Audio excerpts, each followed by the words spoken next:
thank you very much. It's really nice being invited here, and I've never been to Widnes before in my life, you see, so tonight it's like a genuine privilege for you all. I'll come back. But it is a nice place. I'm pretty local myself. I live in a little town called Wigan, but I wouldn't really call Wigan a town. I would call Wigan an experiment. Like testing the effects of a permanent full moon in Wigan.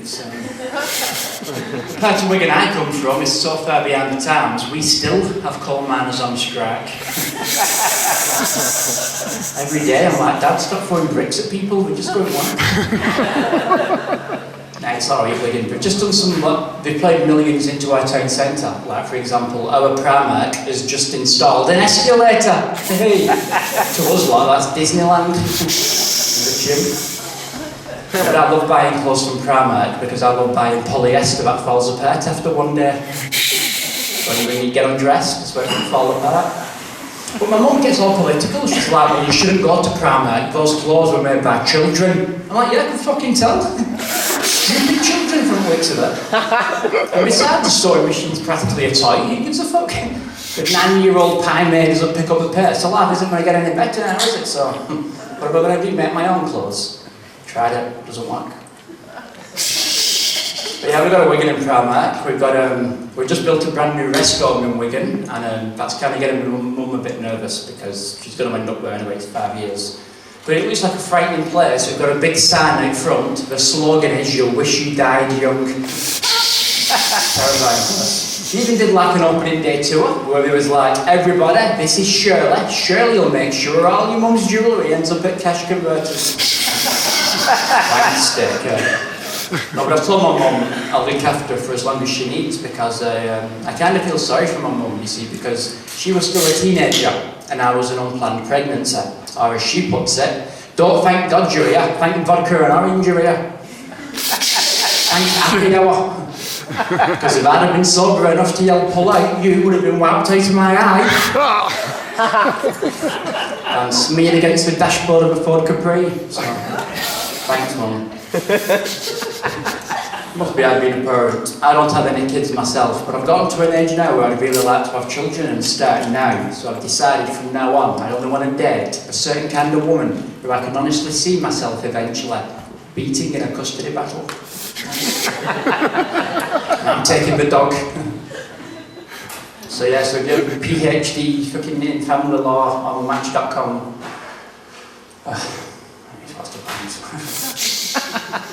Well, yeah, I'll try and be a good dad. I think it kind of matters who you meet, who you end up in life, you see, because I was engaged to a girl once, and she was a bit of a practical joker, because she would do this thing all the time where she would pretend she was faithful.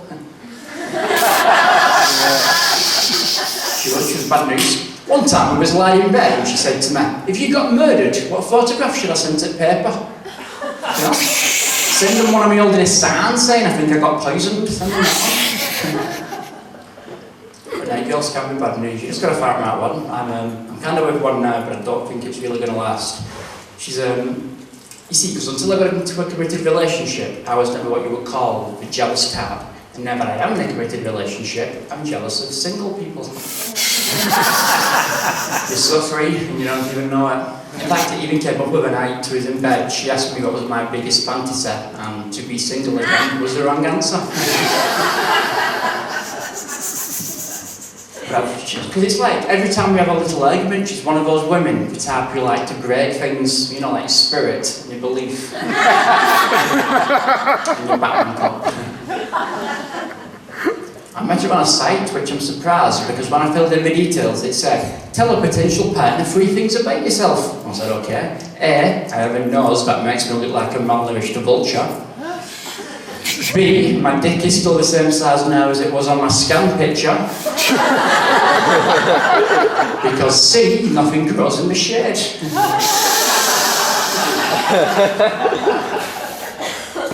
I would like to get married one day, but again, it's a bit of a cliche, women like bad TV, but we do watch bad TV all day. She watches this show called Come Down With Me. I've seen one episode, it's just bad people doing bad things and just being annoying. If I went on Come Down With Me, I would purposely serve fucking chewing gum as a main course. spit it out and pass it along. I would purposely serve an almond slice to somebody with a nut allergy. And then I'd have that sarcastic voiceover saying, the only thing he'll be serving from now on is a sentence for manslaughter. I can't really cook, but I've become like obsessed and addicted to coffee. Like healthy people drink 4 or 5 cups a day. I drink 4 or 5 cups waiting for the kettle to boil. It's too much caffeine. I sleep with my eyes wide open. I get talking to a drunk girl at a party. She invites me home for coffee, and I'm thinking, yes, coffee. And then about 10 minutes later, I'm like, why are you getting undressed? You're gonna get scolded. Don't get undressed unless you're going to slip into a Starbucks uniform. But no, I did get addicted easily. I picked up coffee because I had quit smoking. Well, I had quit smoking pot because I was at college and I was a stereotype. So I spent all my time stoned. And I got bronchitis. So I went to doctors and complained. I said, what do I do? And he went, all right, serious question. Cannabis. How much would you say you roughly smoke? I said, well, if I'm being honest, I would say that I smoke roughly all of it. I'm trying to fill the void, it was a leak. He said, well, cannabis, have you thought about crumbling it into cakes or cookies? I said, well, am I now a fucking chef? I don't need a cookbook, I need a dead friend with a donor card.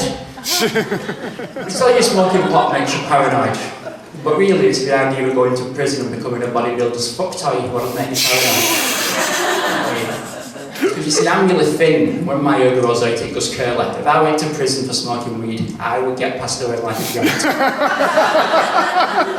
That nice. So I'm complaining to doctors, and he says, all right, then we'll breathe into this tube. So I breathed into a tube, give it him back, and he went, well, you don't have the lung capacity to blow up a balloon, but then again, you aren't going to be throwing any more birthday parties. So.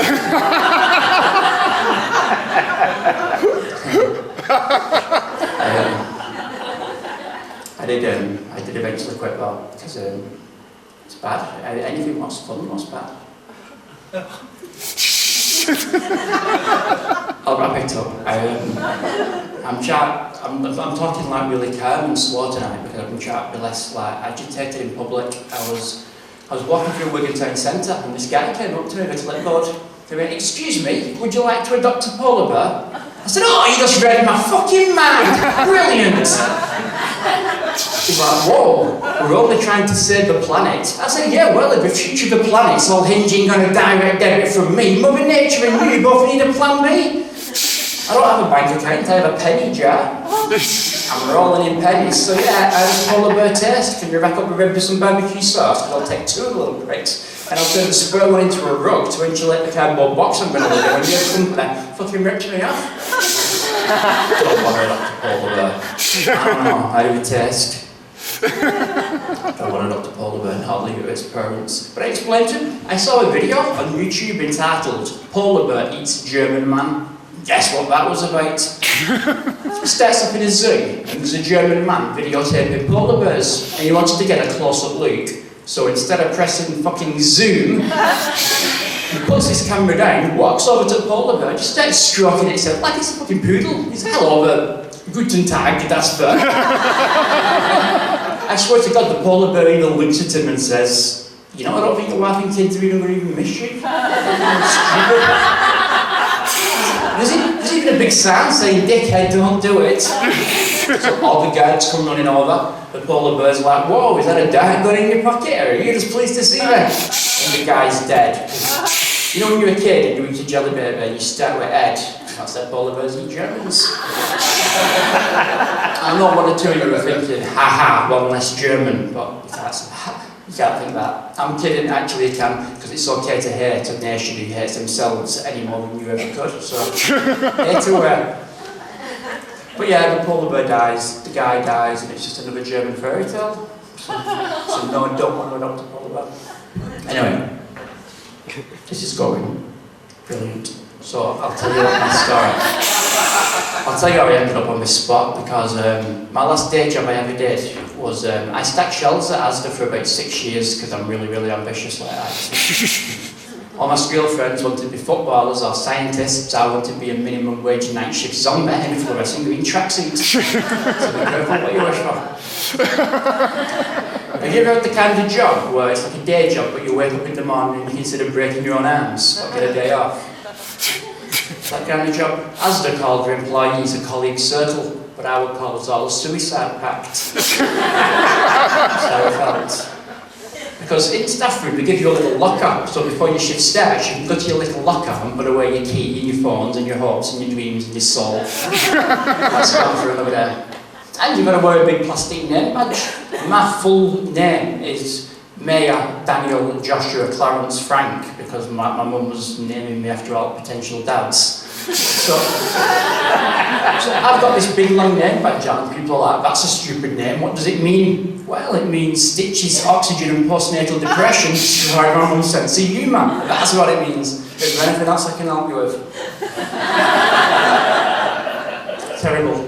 And your manager would get you going before you all started. He's like, today we're really busy. At work you don't talk to each other. And you got no talking. Fucking slaves were all in for sing songs. We can't even talk.